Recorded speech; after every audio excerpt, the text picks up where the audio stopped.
नमस्कार दोस्तों, कैसे हैं आप? आइए स्प्रेड पर आपका बहुत बहुत स्वागत है।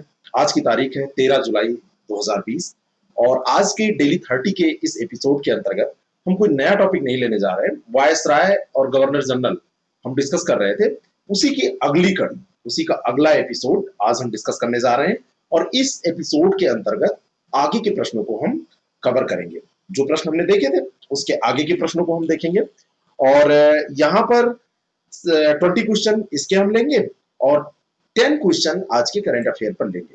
रोज की तरह 30 क्वेश्चन आज भी होंगे डेली 30 में। ठीक है, तो 30 क्वेश्चन की इस यात्रा को हम 25 से 30 मिनट में तय करते हैं। कई बार आप लोगों को लगता है कि ये बहुत ज्यादा हो जाता है, इतनी बड़ी क्लास। मैं आपको बताऊं, आपका पेपर 3-3 घंटे का होता है। आपका प्रारंभिक परीक्षा का जो पेपर होता है 2 घंटे का होता है। आपका इंटरव्यू इतनी देर का होता है। इतना अगर बैठने की क्षमता आप में नहीं होगी, इतना पढ़ने की क्षमता आप में नहीं होगी, तो कुछ गड़बड़ है, कुछ लोचा है। ये क्षमता आपको बढ़ानी पड़ेगी। चलिए शुरू करते हैं आज के डेली 30 को और लेते हैं पहला प्रश्न। पहले प्रश्न का पहला स्टेटमेंट, भारत एवं अफगानिस्तान के मध्य डूरंड रेखा का निर्धारण 1893 ईस्वी में किया गया था। लैंसडाउन के समय में यह हुआ था। क्या पहला स्टेटमेंट ये सही है? बिल्कुल सही है। लैंसडाउन का नाम याद रखिएगा, डूरंड रेखा का नाम याद रखिएगा और भारत एवं अफगानिस्तान के मध्य में यह है, ये बात भी आप याद रखिएगा। 1893 भी याद रहे तो ज्यादा अच्छा है। 3 प्रश्न यहां से आपके तैयार हो गए। और लॉर्ड लैंसडाउन, मैं लॉर्ड, इनका नाम के आगे जो लॉर्ड लगा है, मैं इसको कहने में थोड़ा सा मुझे बुरा लगता है, लेकिन प्रश्न में पूछा जाता है। तो लैंसडाउन के समय में 1891 में एज ऑफ कंसेंट विल इस समय पारित हुआ था। ये दोनों के दोनों स्टेटमेंट बिल्कुल सही हैं। एज ऑफ कंसेंट बिल के अंतर्गत क्या हुआ था? यौन कृत्यों के लिए सहमति की उम्र बढ़ा दी गई थी। अगर कोई सेक्सुअल एक्ट कर रहा है तो उसमें सहमति की उम्र को बढ़ा दिया गया था। 10 वर्ष से बढ़ाकर 12 वर्ष कर दिया गया था। इससे कम उम्र में यौन संबंध बनाने पर इसे बलात्कार माना गया, चाहे वो विवाहित क्यों ना हो कोई लड़की या स्त्री। अब वो विवाहित हो गई तो उसको स्त्री बोलेंगे, लेकिन वो बहुत कम उम्र की होती थी। लेकिन ये सब जो होता था, हो रहा था, ये कहीं ना कहीं अंग्रेजों की खुद की जो अपनी जिंदगी थी उसमें, अब आगे डॉट डॉट डॉट, उसके लिए इन्होंने ये सब किया था। दोनों के दोनों स्टेटमेंट ये सही हैं। सी ऑप्शन इसका बिल्कुल करेक्ट हो जाएगा। अगले प्रश्न की तरफ हम चलते हैं। अगला प्रश्न है, प्रथम आंग्ल सिख युद्ध 1845 ईस्वी में किस संधि के द्वारा समाप्त हुआ?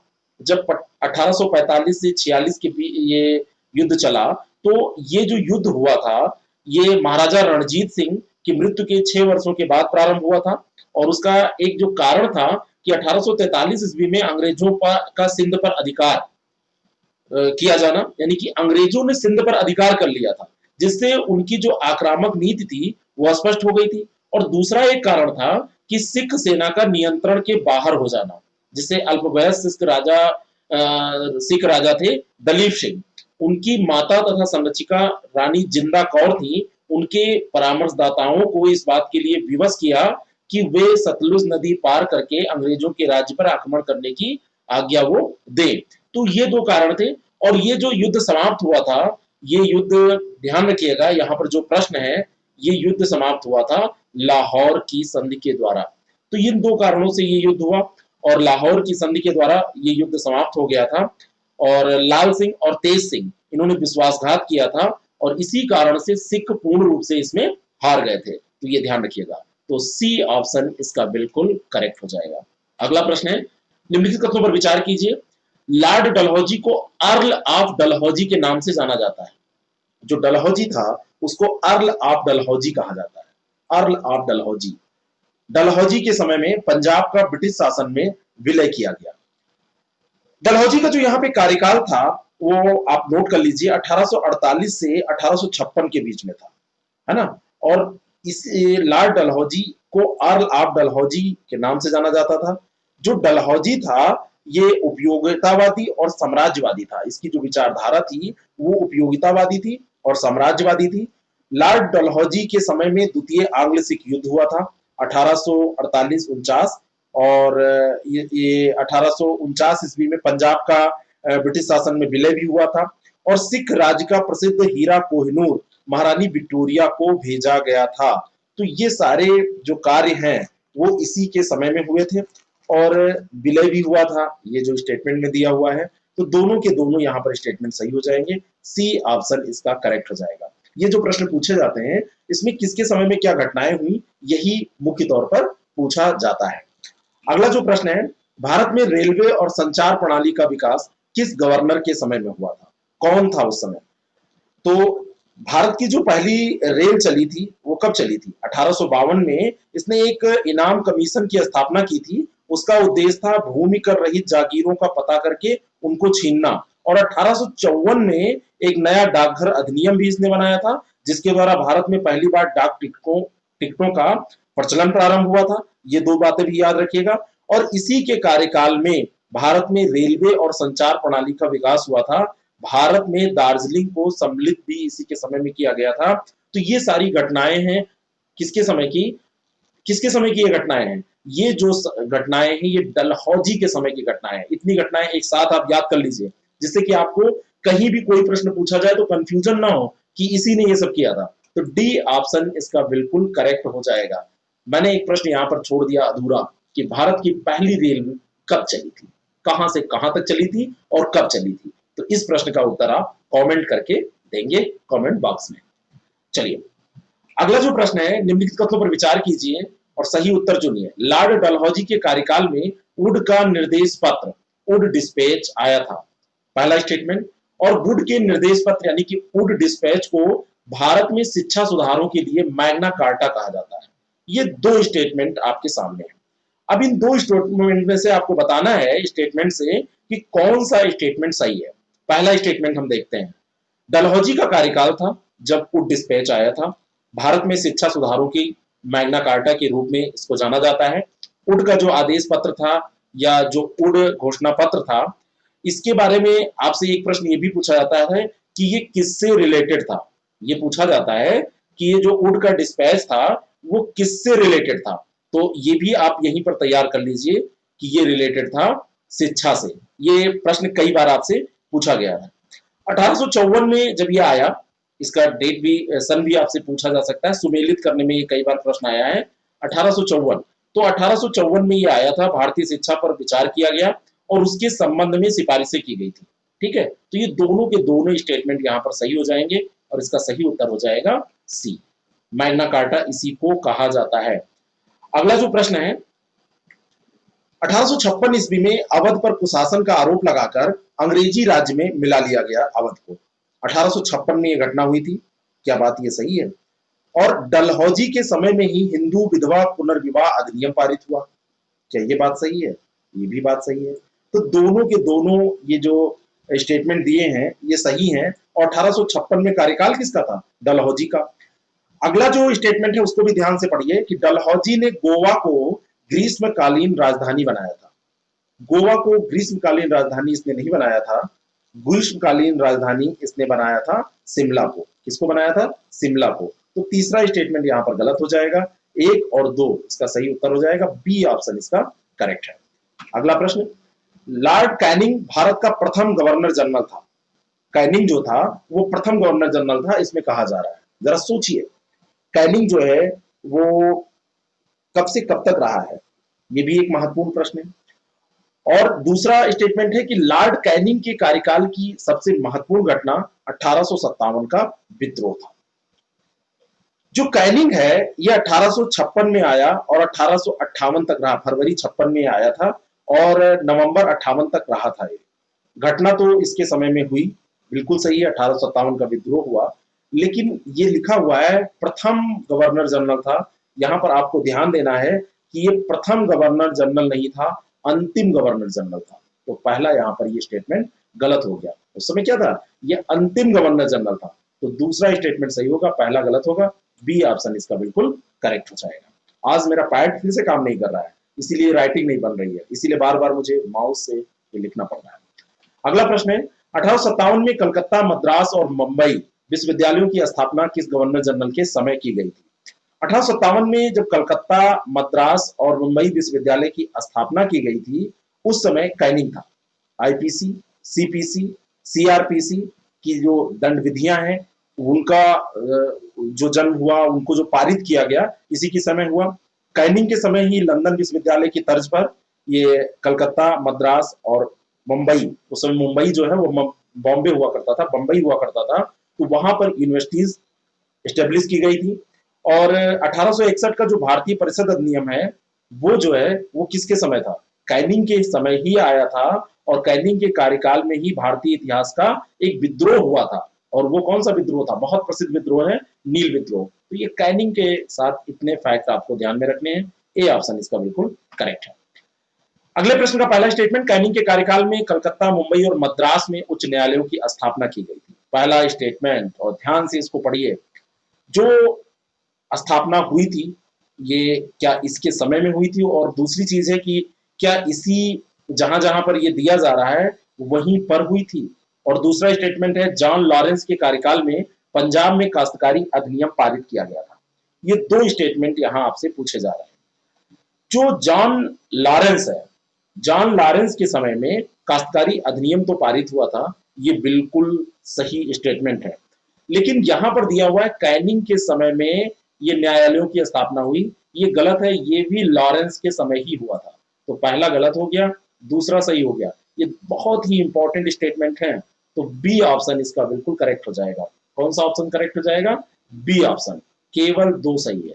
ठीक है, नेक्स्ट क्वेश्चन। पहला स्टेटमेंट है, कैनिंग के समय में लंदन विश्वविद्यालय की तर्ज पर 1857 में कलकत्ता, मद्रास और बिहार में विश्वविद्यालय की स्थापना की गई। अभी ऊपर आपने प्रश्न किया है, क्या उसके आधार पर यह स्टेटमेंट सही है? सोचिए, जिसने सोच लिया, मैंने समझ लिया कि मेरा पढ़ाना व्यर्थ नहीं गया। यहाँ बिहार नहीं था, मुंबई तो था, मुंबई प्रांत में हुई थी बंबई, लेकिन बिहार नहीं था, तो पहला गलत हो गया। यहाँ पर तो हम टॉपिक कर रहे हैं, लेकिन वहां पर क्वेश्चन कैसे कैसे आपसे पूछे जा सकते हैं, वो तरीके यहां पर मैं आपको बताना चाहता हूं। आप तरीके सीख गए ना, तो मेरे जैसे लोगों की आपको जरूरत नहीं पड़ेगी। आप खुद पढ़ने पढ़ाने लगेंगे और आप चार लोगों की हेल्प करेंगे, और तभी मुझे खुशी मिलेगी कि मेरा यहाँ पर जो डिस्कस करना है वो सफल रहा। समझ रहे हैं? मेरा डिस्कशन सफल रहा, मुझे तभी खुशी मिलेगी जब आप अपने जैसे चार पांच लोगों को ये चीजें बताने लगे। कैनिंग के कार्यकाल में भारतीय इतिहास का प्रसिद्ध नील विद्रोह हुआ, मैंने आपको बताया था। ये स्टेटमेंट बिल्कुल सही है, तो केवल बी यहां पर सही हो जाएगा। दूसरा स्टेटमेंट इसका सही उत्तर हो जाएगा बी। अगला जो प्रश्न है कि किस वायसराय ने मृत्यु किस वायसराय की मृत्यु यहां पर होना चाहिए, किस वायसराय की मृत्यु धर्मशाला में हुई थी? कौन था जो धर्मशाला में मरा? एल्गिन का नाम आपने सुना है? एल्गिन की मृत्यु धर्मशाला में हुई थी। सबसे महत्वपूर्ण, अगर इसके समय की घटना की हम बात करें, तो वहाबी आंदोलन के बारे में आपने सुना होगा। वहाबी आंदोलन का सफलतापूर्वक दमन इसने किया था, और धर्मशाला में ये मरा था 1863 में। ए ऑप्शन इसका करेक्ट है। और ये लोग स्वर्ग तो नहीं गए होंगे, मुझे लग रहा है इन्होंने बड़ा पाप किया था भारत को गुलाम बनाकर, और ये नर्क में ही आज भी भटक रहे होंगे। अगला प्रश्न, पहला स्टेटमेंट है, जॉन लॉरेंस ने अफगानिस्तान में हस्तक्षेप करने का निर्णय लिया। और दूसरा है कि जॉन लॉरेंस के ही कार्यकाल में कलकत्ता, मुंबई और मद्रास में उच्च न्यायालयों की स्थापना की गई। वही स्टेटमेंट बार बार रिपीट हो रहा है, लेकिन यहां पर प्रश्न फॉर्मेट अलग हो रहा है, चेंज हो रहा है। तो कोई बात नहीं है, आपका फैक्ट हर तरीके से तैयार हो जाएगा, तो आप प्रश्न जब भी सामने आएगा उसको कर लेंगे। तो दूसरा स्टेटमेंट तो बिल्कुल सही है, अभी हमने पढ़ा है, उसी का रिवीजन हो रहा है। लेकिन अफगानिस्तान में हस्तक्षेप करने का जो निर्णय है वो जॉन लॉरेंस ने नहीं लिया था। इसने अफगानिस्तान में हस्तक्षेप ना करने का निर्णय लिया था, हस्तक्षेप करने का नहीं, या ये ना करने का निर्णय लिया था कि अफगानिस्तान में हमें हस्तक्षेप नहीं करना है। तो केवल दो यहां पर सही है, बी ऑप्शन इसका बिल्कुल करेक्ट हो जाएगा। अगला प्रश्न है, भारत में अंग्रेजों के समय में प्रथम जनगणना 1872 में लॉर्ड रिपन के समय में हुई थी। 1872 का जब ये समय था, और जब हम जनगणना का डिस्कशन कर रहे थे, तो वहां पर भी ये प्रश्न हमने देखा था, मुझे बिल्कुल सही से याद है। तो 1872 ईस्वी में लॉर्ड रिपन के समय में ये नहीं हुई थी, उस समय था मेयो। कौन था? मेयो। मेयो आया था 1869 में, और 1869, 70, 71, 72 ये उसी का कार्यकाल था। 72 में जब वो था, तो तभी जनगणना का कार्य उसने कराया। और दूसरा है, कृषि विभाग की स्थापना मेयो के समय हुई थी। ये बिल्कुल सही है। ठीक है, तो ये भी मेयो के समय की घटना है, ये भी मेयो के समय की घटना है, तो बी ऑप्शन इसका बिल्कुल करेक्ट है। और भारत में अंग्रेजों के समय जो प्रथम जनगणना हुई वो कब हुई थी? 1872, ये ध्यान रखिएगा। लेकिन जो दशकीय जनगणना का पैटर्न है, तो व्यवस्थित जनगणना ये नहीं थी। व्यवस्थित जनगणना हुई 1881 में, फिर 1891, और ऐसे जनगणना फिर होती रही। ठीक है ना? चलिए अगले प्रश्न की ओर हम चलते हैं। कौन सा वायसराय साहित्य जगत में ओवेन मेरेडिथ के नाम से प्रसिद्ध था? साहित्य के जगत में प्रसिद्ध था यानी कि लेखक था। लेखक था तो कैसा लेखक था? वरिष्ठ उपन्यासकार था, निबंध लेखक था, साहित्यकार था, और ये ओवेन मेरेडिथ के नाम से जाना जाता था। और इसका पूरा नाम था रॉबर्ट वुल्वेर लिटन एडवर्ड। लिटन जो था, ये सी ऑप्शन पे दिया हुआ है, इसका पूरा नाम क्या था? रॉबर्ट वुल्वेर लिटन एडवर्ड, ये उसका पूरा नाम था। और ये बहुत ही योग्य व्यक्ति था। और लेकिन इसका भारत में कुछ बहुत सही नहीं रहा। 1876 से 1880 तक लंबा कार्यकाल रहा इसका। और प्रधानमंत्री बेंजामिन डिज़रायली ने लिटन को भारत का गवर्नर जनरल नियुक्त किया था। कभी हो सकता है आपसे ये प्रश्न पूछ लिया जाए, तो ये भी आपको ध्यान में रखना है। तो सी ऑप्शन इसका बिल्कुल करेक्ट है। निम्नलिखित कथनों पर विचार कीजिए। लिटन ने रिचर्ड स्टेची की अध्यक्षता में अकाल आयोग की स्थापना की थी। पहला स्टेटमेंट, अकाल आयोग का अध्यक्ष कौन था? रिचर्ड स्टेची, ये बिल्कुल सही है। और दूसरा है, लिटन के कार्यकाल में प्रथम दिल्ली दरबार का आयोजन हुआ था, ये भी बिल्कुल सही है। प्रथम दिल्ली दरबार का जब आयोजन हुआ था, तो ब्रिटेन की महारानी विक्टोरिया को कैसरे हिंद की उपाधि से इसने विभूषित किया था, मतलब विभूषित किया गया था उस समय। 1877 की ये बात है, 1877 में ये हुआ था। और अलीगढ़ में एक मुस्लिम एंग्लो प्राच्य महाविद्यालय की स्थापना भी ये लिटन ने की थी। तो सी ऑप्शन इसका बिल्कुल करेक्ट हो जाएगा। अगला प्रश्न है, वर्नाकुलर प्रेस एक्ट पारित होने के समय भारत का वायसराय कौन था? कौन था? लिटन था। बहुत ही सिंपल सा प्रश्न है, ए ऑप्शन इसका बिल्कुल करेक्ट हो जाएगा। कब पारित हुआ था? 1878 में पारित हुआ था। बहुत बार पूछा गया है, बिल्कुल मत भूलिएगा इस प्रश्न को, और ध्यान रखिएगा कि ये कब पारित हुआ था। तो ये पारित हुआ था 1878 में। चलिए अगले प्रश्न की ओर चलते हैं। किस वायसराय ने सिविल सेवा परीक्षाओं में प्रवेश की अधिकतम आयु सीमा को घटाकर 19 वर्ष कर दिया था? बहुत ही इंपॉर्टेंट क्वेश्चन है, और ये काम भी लिटन ने किया था। किसने किया था? लिटन ने। पहले जो ये आयु थी वो 21 वर्ष हुआ करती थी, और इसको घटाकर 19 कर दिया। कितना लटा आदमी था लिटन, बहुत ही नेगेटिव काम इसने किए हैं, बहुत ही ज्यादा, है ना? तो ये ध्यान रखिएगा। तो 19 वर्ष इसी ने किया था। ए ऑप्शन इसका बिल्कुल करेक्ट है। पहले ये 21 वर्ष हुआ करती थी। निम्नलिखित तथ्यों पर विचार करें। रिपन के कार्यकाल में भारत में 1881 ईस्वी में सर्वप्रथम नियमित जनगणना हुई थी। और ये तो स्टेटमेंट गलत हो जाएगा, क्योंकि रिपन के कार्यकाल में नहीं हुई थी। यहाँ पर कई स्टेटमेंट आपको 3-4 प्रश्नों में बार बार रिपीटेड मिल रहे हैं, लेकिन प्रश्न कैसे कैसे आपसे पूछे जाते हैं, ध्यान रखिएगा। और 1882 में स्थानीय शासन प्रणाली की शुरुआत हुई। अब बताइए, मैंने आपको थोड़ा सा कंफ्यूज किया।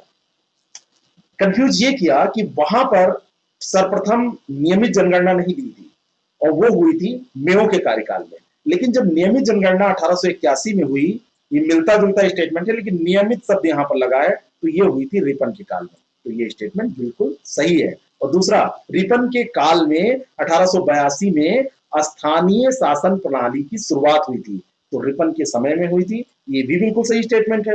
1882 में ये इसी के समय में ये शुरुआत हुई थी स्थानीय शासन प्रणाली की। तो दोनों के दोनों स्टेटमेंट सही हैं। सी ऑप्शन इसका बिल्कुल करेक्ट हो जाएगा। अगला प्रश्न, फ्लोरेंस नाइटिंगेल ने किस वायसराय को भारत का उद्धारक की संज्ञा दे डाली? कि भारत का ये उद्धारक था, ये कौन था? तो लिटन का उल्टा होता है रिपन, ये जान लीजिए। 3 अक्षर का उसका नाम, 3 अक्षर का इसका भी नाम। वो कुछ बुरे काम के लिए जाना जाता है, ये थोड़े पॉजिटिव काम के लिए। तो भारत का उद्धारक इसको फ्लोरेंस नाइटिंगेल ने कहा था। और शासनकाल को भारत का स्वर्ण युग भी उन्होंने कहा था इसके शासनकाल को। और आधुनिक नर्सिंग आंदोलन का जन्मदाता माना जाता है फ्लोरेंस नाइटिंगेल को। जो नर्सिंग है, नर्स का जो क्षेत्र है नर्सिंग वाला, तो आधुनिक नर्सिंग क्षेत्र का जन्मदाता इनको माना जाता है। दया व सेवा की प्रतिमूर्ति माना जाता है। The lady with the lamp, दीपक वाली महिला, अगर आपसे कभी भी पूछा जाए तो ये कौन थी? Florence Nightingale. तो ये ध्यान रखिएगा, ठीक है? तो ऐसे प्रश्न आप रिलेट करके तैयार कीजिए। कोरिलेशन जितना जबरदस्त आपका होगा, आपका नॉलेज उतना ज्यादा होगा। यहां पर आप रटिए ना, यहां पर आप सीखिए, और सीखना ही जीवन का उद्देश्य है। आप किसी भी आयु वर्ग में रहेंगे, आप बूढ़े हो जाएंगे, आप अभी छोटे हैं, बड़े हैं, आप तैयारी कर रहे हैं, आप एग्जामिनेशन दे रहे हैं, कुछ भी कर रहे हैं, लेकिन सीखने की प्रक्रिया से ही आप गुजर रहे हैं, तो आप सीखिए। अगला जो प्रश्न है, तो ये सी ऑप्शन इसका बिल्कुल करेक्ट हो जाएगा। और अगला प्रश्न है जो कि आज के टॉपिक का अंतिम प्रश्न भी करंट अफेयर को हम देखेंगे। गर्मी बहुत ज्यादा है, बहुत ज्यादा गर्मी है और दिमाग बिल्कुल काम नहीं कर रहा है, लेकिन काम तो करना ही है ना? पैड भी काम नहीं कर रहा है, पता वो लग रहा है उसको भी गर्मी लग गई क्या, लेकिन काम तो करना ही है। भारतीय राष्ट्रीय कांग्रेस की स्थापना के समय भारत का वायसराय कौन था? कौन था वायसराय जब 1885 में कांग्रेस की स्थापना हुई? तो डफरिन आ चुका था 1884 में, और 1888 तक इसका कार्यकाल रहा। 28 दिसंबर 1885 को मुंबई में एओ ह्यूम की अध्यक्षता में, उसके नेतृत्व में भारतीय राष्ट्रीय कांग्रेस की स्थापना हुई। और इस समय ये जो वायसराय था वो कौन था, यही आपसे प्रश्न पूछा जा रहा है। वो डफरिन था। कौन था? डफरिन। सी ऑप्शन इसका बिल्कुल करेक्ट हो जाएगा। अगला प्रश्न है, किस केंद्रीय मंत्रालय ने आर्टिफिशियल इंटेलिजेंस आधारित असीम पोर्टल लॉन्च किया? आर्टिफिशियल इंटेलिजेंस आधारित असीम पोर्टल किस मंत्रालय ने लॉन्च किया? ये जो पोर्टल है, ये करंट अफेयर के प्रश्न है। इससे पहले मैं आपको बताना चाहता हूं कि अगर आप आरओ का एग्जाम दे रहे हैं, अभी 14 तारीख से, कल से हमारे पास एक हिंदी आरओ का क्रैश कोर्स स्टार्ट हो रहा है। वो आपके लिए है, बहुत ही कम पैसे में पूरा material, topic wise test, full test with PDF और पर्सनल गाइडेंस, ये सब आपको मिलेगा। बिल्कुल बोर्ड वाली क्लास जैसा आप चाहते रहते हैं, ये सब मिलेगा। तो आपको अगर वो चाहिए तो आप उसके लिए 6307281212 पर व्हाट्सएप कर सकते हैं, या फिर ये हमारा कॉन्टेक्ट नंबर है 6307281212, या फिर आप हमारा जो ऐप है आई एस प्रेप अकेडमी, उसको डाउनलोड करिए, वहीं पर क्लासेज आपको मिलनी है, वहां से डायरेक्ट जाके उसको परचेज कर सकते हैं। ये हमारी टीम की तरफ से आपके लिए सूचना है। इसके अलावा यूपीपीसीएस और बीओ के लिए भी हमारे पास कोर्सेज हैं, आप उसको भी ले सकते हैं। किस केंद्रीय मंत्रालय ने आर्टिफिशियल इंटेलिजेंस आधारित असीम पोर्टल, तो असीम पोर्टल ध्यान रखिएगा, ये कौशल विकास और उद्यमिता मंत्रालय ने इसको लॉन्च किया है। और ये जो पोर्टल है आर्टिफिशियल इंटेलिजेंस पर आधारित है और नियोक्ताओं को कुशल कर्मचारियों की उपलब्धता का मूल्यांकन करने के लिए और उनकी भर्ती प्रक्रिया में एक डिजिटल मंच के तौर पर हेल्प करेगा। तो बी ऑप्शन इसका बिल्कुल करेक्ट है। किस वैश्विक संगठन ने हेलन क्लार्क और एलन जॉनसन सिरलेट की अध्यक्षता में अपनी कोविड-19 प्रक्रिया की समीक्षा के लिए एक स्वतंत्र पैनल का गठन किया है? तो ये जो गठन हुआ है, ये विश्व स्वास्थ्य संगठन ने किया है। ये वैश्विक संगठन कौन सा है? WHO है, वर्ल्ड हेल्थ ऑर्गेनाइजेशन। इसने कोविड-19 की प्रक्रिया की समीक्षा के लिए, तो ये नाम याद रखिएगा, हेलन और एलन, हेलन क्लार्क और एलन जॉनसन सिरलेट, इनकी अध्यक्षता में गठन किया गया है। ए ऑप्शन इसका बिल्कुल करेक्ट है। मंगल परिक्रमा अभियान की योजना बनाने वाला पहला अरब देश कौन सा है? अब अरब देश भी इन सब चीजों पर ध्यान दे रहे हैं, तो ये संयुक्त राज्य अमेरिका, संयुक्त अरब अमीरात, सॉरी, संयुक्त अरब अमीरात। सी ऑप्शन इसका बिल्कुल करेक्ट है। संयुक्त अरब अमीरात ने अपना पहला मंगल अभियान भेजने की अभी घोषणा की है, और अब तक केवल अमेरिका, भारत, यूएसएसआर और यूरोपियन यूनियन, इन्होंने ही अभी भेजा है, और ये अगला देश होगा। ठीक है ना? तो ये ध्यान रखिएगा। तो कितने नंबर का हो जाएगा? अमेरिका, भारत, यूएसएसआर और यूरोपीय यूनियन ने भेजा है, और ये पहला अरब देश तो बन ही जा रहा है। और वैसे भी विश्व में इसका क्या क्रम होगा आप जानेंगे। सी ऑप्शन इसका करेक्ट हो जाएगा। 2019-20 में भारत का सबसे बड़ा व्यापारिक साझेदार कौन सा देश बना? नोट कर लीजिए, रट लीजिए, दिमाग में बिठा लीजिए, छपा हुआ प्रश्न होता है। संयुक्त राज्य अमेरिका, संयुक्त राज्य अमेरिका के साथ भारत का सबसे ज्यादा व्यापार है 2019-20 में, ध्यान रखिएगा। वैसे भी अब इसी को रहना है, क्योंकि चाइना के साथ अब हमारे रिश्ते सही नहीं है, बहुत सारी पाबंदियां लग रही हैं, उनके बहुत सारे ऐप हमने क्या कर दिए हैं, डिलीट वगैरह कर दिए हैं, नए आ नहीं रहे। आप लोगों ने अभी अगर इंस्टॉल कर रखा हो तो उसको डिलीट कर दीजिए, देश के लिए कुछ कीजिए। ठीक है, चलिए अगला प्रश्न, तो ए ऑप्शन इसका बिल्कुल करेक्ट हो जाएगा, और आगे भी उम्मीद है कि यही बना रहेगा। अब देखिए क्या होता है। अगला जो प्रश्न है, यूनाइटेड किंगडम में एफडीआई का दूसरा सबसे बड़ा स्रोत कौन सा देश है? यूनाइटेड किंगडम में एफडीआई का दूसरा सबसे बड़ा स्रोत, इसका अर्थ क्या है? अभी यूनाइटेड किंगडम की वित्तीय वर्ष 2019-20 में प्रत्यक्ष विदेशी निवेश परियोजनाओं के बारे में आंकड़े प्रकाशित किए गए हैं, यानी कि यूनाइटेड किंगडम में सबसे ज्यादा एफडीआई कौन कर रहा है? तो अंतर्राष्ट्रीय व्यापार विभाग द्वारा ये जारी किए गए हैं, और इसके अनुसार यूनाइटेड किंगडम में एफडीआई का दूसरा सबसे बड़ा स्रोत अब भारत है। वहां के लिए में की बात हो रही है, तो बी ऑप्शन इसका बिल्कुल करेक्ट है। स्वाभिमान आंचल जहां के लोगों के लिए 10 जुलाई 2020 को पहली बस सेवा की सुविधा प्रदान की गई, किस राज्य में स्थित है? तो स्वाभिमान आंचल जो है ये उड़ीसा के मलकानगिरी जिले में स्थित लोगों के लिए ये पहली बस सेवा है। सी ऑप्शन इसका बिल्कुल करेक्ट है। अगला प्रश्न है, केंद्रीय नागरिक उड्डयन मंत्रालय द्वारा उड़ानों को ट्रैक करने हेतु प्रारंभ मोबाइल एप्लीकेशन कौन सा है? उड़ानों को ये ट्रैक करेगा, नागरिक उड्डयन मंत्रालय ने लॉन्च किया है और इसका नाम है एयर सेवा। उड़ानों की ट्रैकिंग होगी। ये कोविड-19 के कारण ही ये सब हो रहा है। कोविड-19 अब देखिए कब सही होता है कि नहीं होता है, और बहुत तेजी से ये फैल रहा है। आप लोग अपना बहुत ध्यान रखिएगा, बहुत ही ज्यादा ध्यान रखिएगा। आप लोगों से इंपॉर्टेंट कुछ नहीं है, आपकी जिंदगी से इंपॉर्टेंट कुछ नहीं है। सब चीजें रहेंगी आपके पास अगर आपकी जिंदगी रहेगी, ठीक है ना? आप पढ़ाई करिए, सब कुछ करिए, लेकिन अपना ख्याल रखिए। आप बाहर मत निकलिए, आप घर पे रहिए, ज्यादा से ज्यादा घर पे रहिए। अगला जो प्रश्न है, केंद्रीय गृह मंत्रालय द्वारा नागरिकता रद्द कार्रवाई से प्रभावित चिन्नामनेनी रमेश किस विधानसभा के सदस्य हैं? इनके ऊपर अभी कार्रवाई की गई है केंद्रीय गृह मंत्रालय के द्वारा। ये तेलंगाना विधानसभा के सदस्य हैं, इनका नाम ध्यान रखिएगा। ऐसे प्रश्न खूब पूछे जाते हैं यूपी में। यूपीपीएससी जो परीक्षाएं आयोजित कराता है, Uttar Pradesh public service commission, तो चिन्नामनेनी का संबंध कहाँ से है? तेलंगाना से है। और नागरिकता अधिनियम 1955 के तहत नागरिकता के संबंध में फर्जी तरीके से इन्होंने कुछ तथ्य छुपाए हैं, इसी के कारण से इनकी नागरिकता रद्द की गई है और इसी कारण से ये चर्चा में आए हैं। विधानसभा के सदस्य हैं, तो इनकी नागरिकता रद्द करने के कारण ये चर्चा में आ गए। ए ऑप्शन इसका बिल्कुल करेक्ट हो जाएगा। बस 2 प्रश्न बचे हैं। अंतर्राष्ट्रीय नागरिक उड्डयन संगठन का मुख्यालय कहाँ पर स्थित है? तो अंतर्राष्ट्रीय नागरिक उड्डयन संगठन का मुख्यालय मॉन्ट्रियल में स्थित है। कहाँ पर स्थित है? मॉन्ट्रियल में स्थित है, ठीक है। और मॉन्ट्रियल कहाँ है? कनाडा में। कनाडा है ना, पंजाबी लोग कनाडा खुद जाते हैं, कनाडा बोलते हैं उसको ना। तो ठीक है, आप लोग भी जाइएगा, घूम टहल के आ जाइएगा, वहां पे बसिएगा नहीं, ठीक है। लाइफ वगैरह वहाँ ठीक है, आप यहाँ लोगों की लाइफ अच्छी करिए, यहाँ पे खुद की भी लाइफ अच्छी कर सकते हैं। अगला प्रश्न है, वर्तमान समय में अंतर्राष्ट्रीय स्तर पर कोयले के भंडार के मामले में भारत का स्थान क्या है? नोट कर लीजिए, बहुत इंपॉर्टेंट प्रश्न है। और वर्तमान समय में कोयले का भंडार देखा जाए तो विश्व स्तर पर 5th पोजीशन है इंडिया की। कौन सी पोजीशन है? 5th, 5वां स्थान है।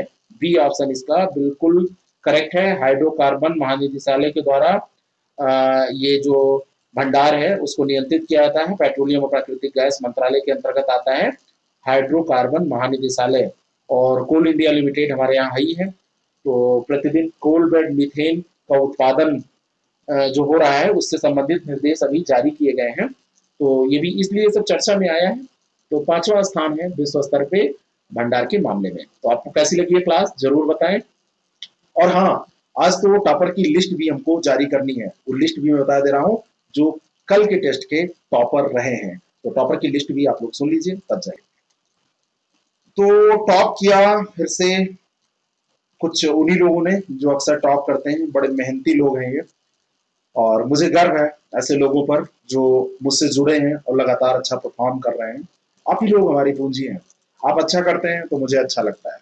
वंदना की फर्स्ट रैंक है 95 मार्क्स के साथ, आनंद सिंह की फर्स्ट रैंक है 95 मार्क्स के साथ, सर्वजीत की फर्स्ट रैंक है 95 मार्क्स के साथ। बहुत बहुत बधाई आप लोगों को।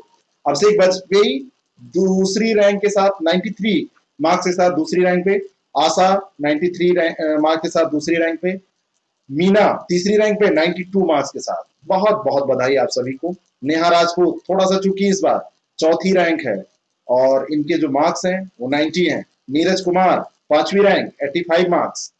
और आगे बढ़ते हैं, 5वीं रैंक नीरज कुमार 85 मार्क्स। और कुसुमवती यादव की भी 5वीं रैंक है 85 marks. Deepak K Singh 84 marks 6ठी रैंक। गीता साक्य 84 मार्क्स 6ठी रैंक। अंकिता द्विवेदी 80 मार्क्स 7वीं रैंक। ऋषि राज प्रताप सिंह 8वीं रैंक 79 मार्क्स। अनीस मोहम्मद 8वीं रैंक 79 मार्क्स, क्योंकि मार्क अगर इनके बराबर हैं तो रैंक भी इनकी क्या होगी, बराबर ही मानी जाएगी। और 8वीं रैंक हो गई। और 78 मार्क्स के साथ 9वीं रैंक है अभय की। और 10वीं रैंक पे 3 लोग हैं, 77 मार्क्स इन तीनों लोगों को मिले हैं।